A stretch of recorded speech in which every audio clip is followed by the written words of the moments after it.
The OSI teaches that everything in the universe happens according to the grand plan. But the stranger that arrived in Halcyon was an unplanned variable. From the moment he landed in Emerald Vale, his actions altered the course of history. The events on Tartarus brought about the end of the board's authority. But the board's mistakes would haunt the colony for decades to come. The damage they left behind would require the work of a generation to repair.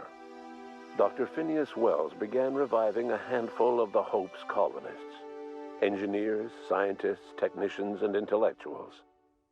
They were among the brightest minds the Earth had ever sent out into the stars. The Hope scientists and engineers woke up in a colony descending headlong into total collapse.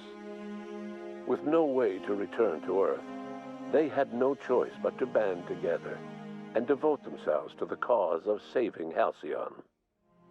The people of Halcyon were nothing if not hardy. In the absence of the board's authority, many of the colony's settlements banded together with a single purpose in mind: survival. Life was especially hard in the years to come. Some towns dissolved by attrition and starvation, but most of them found a way to carry on. In the years to come, Halcyon was forced to reckon with its newfound freedom.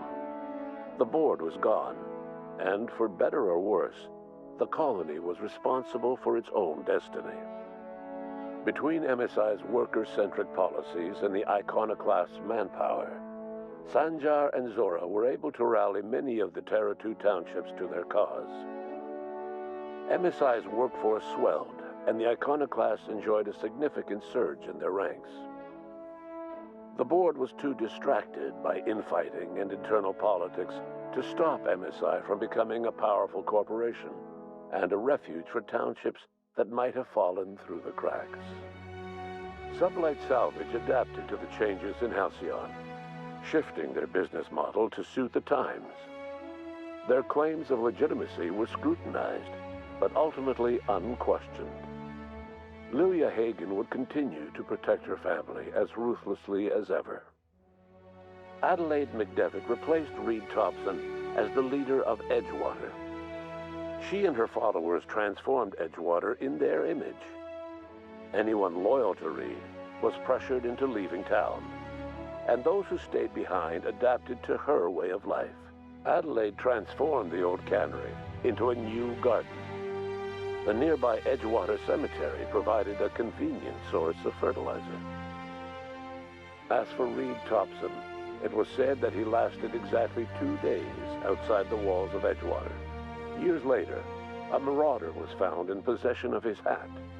Under the leadership of Junlei Tennyson, the Groundbreaker held firm against corporate influence. The ship's mechanical stability gave Junlei the time to educate a promising generation of engineers schooled in her family's traditions. The future of the Groundbreaker looks promising.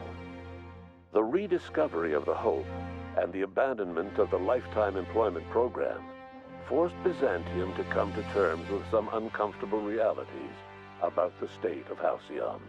While Byzantines were reluctant to surrender the luxuries they'd grown accustomed to, the board's diminished authority gave them little choice in the matter. Nearly everyone had to learn to make do with less.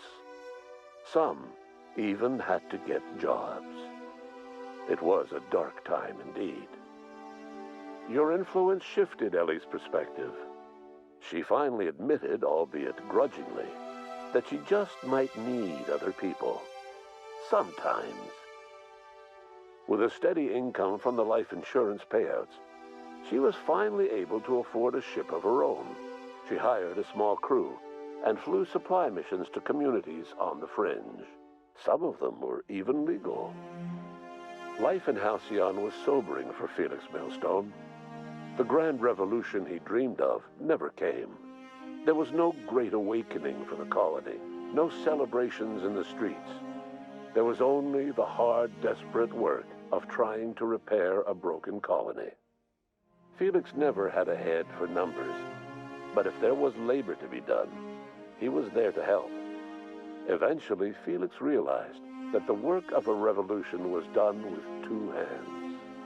As much as he enjoyed his adventures aboard the Unreliable, the vicar, known as Max, eventually decided that it was time to move on, to live out the life he had sought so long to create. He knew there were many in the colony who carried burdens much worse than the ones he had struggled with, and he devoted himself to easing their suffering wherever he could. He only ever took up arms again to defend the defenseless. Unshackled from a lifetime of striving and fighting the universe and himself, Vicar Maximilian de Soto was finally at peace. Once the matter with the Hope colonists was resolved, Junlei bashfully asked Parvati if she'd like to join her permanently on the Groundbreaker, and Parvati enthusiastically, if somewhat awkwardly, agreed. The stories of her adventures spread across the colony, and Parvati soon found herself the center of attention. Having served as the engineer of a renowned spacecraft, tramp freighters and wildcat miners sought her out by name, and in no time, she was a fixture in the Groundbreaker's mechanical ecosystem. She and Junlei were never far apart. As hard as she tried to drink them away, Nyoka's memories eventually overcame her. Traveling with the crew served as a constant reminder of the family she'd lost, and so she eventually returned to Monarch to get back to what she found most comfortable: the deep end of a bottle and the far end of a trail. Few have seen her since, but travelers often swear they hear her and her machine gun in the night, screaming swears and spitting bullets. The SAM unit that accompanied you spread awareness of the product line's superior sanitation and maintenance capabilities across what was left of the colony. This led to a boost in SAM unit sales. Did you know that SAM units are the longest-lasting, toughest-acting cleaning solution in Halcyon? Minister Clark was released from house arrest, and his contact with you gave him a sense of renewed purpose and vigor. Once it became clear that no help would be coming from Earth, he threw his considerable efforts and talents into helping Halcyon manage the crisis before it. As for Dr. Phineas Wells, he spent his remaining years in his orbital lab. He eventually came to terms with his own past and was able to forgive the mistakes of his younger self by devoting his remaining years to serving the colony. Dr. Wells was able to revive many more scientists and engineers than he first expected, thanks to the additional batch of chemicals you stole from the Ministry. Wells never forgot about the human lives that were lost in acquiring these chemicals. In the end, Dr. Wells was able to save every scientist and engineer aboard the Hope. Over the next decade, nearly all of the Hope's remaining colonists were successfully revived. Halcyon saw a period of rapid technological and scientific advancement. Breakthroughs in dietary supplements saved the colony from starvation. Geoengineering projects and social reforms began to change the structure and character of the colony. Dr. Wells laid the groundwork for the project to save the colony, but he would never live to see the fruits of his labor. He passed away a few years later. His work was carried on by the scientists and engineers he revived. Today, Halcyon has stabilized. The people of the colony work hard to adapt to their new circumstances. Nearby colonies send aid and supplies. Life will never be easy in Halcyon, but for the first time in its history, there exists a sense of real, genuine hope about the future. And what about you? The unplanned variable in the history of Halcyon. Long after Wells passed away, you carried on his work with more energy, determination, and brilliance than he could ever muster. The years that followed were hard, but Halcyon survived by the efforts of the Hope's most promising colonists, the greatest of which was you. No one knows what's happened to Earth, and no one knows what the future has in store for Halcyon. All we know for certain is this: the name of the Unreliable and that of its intrepid captain will remain the subject of countless stories for years to come.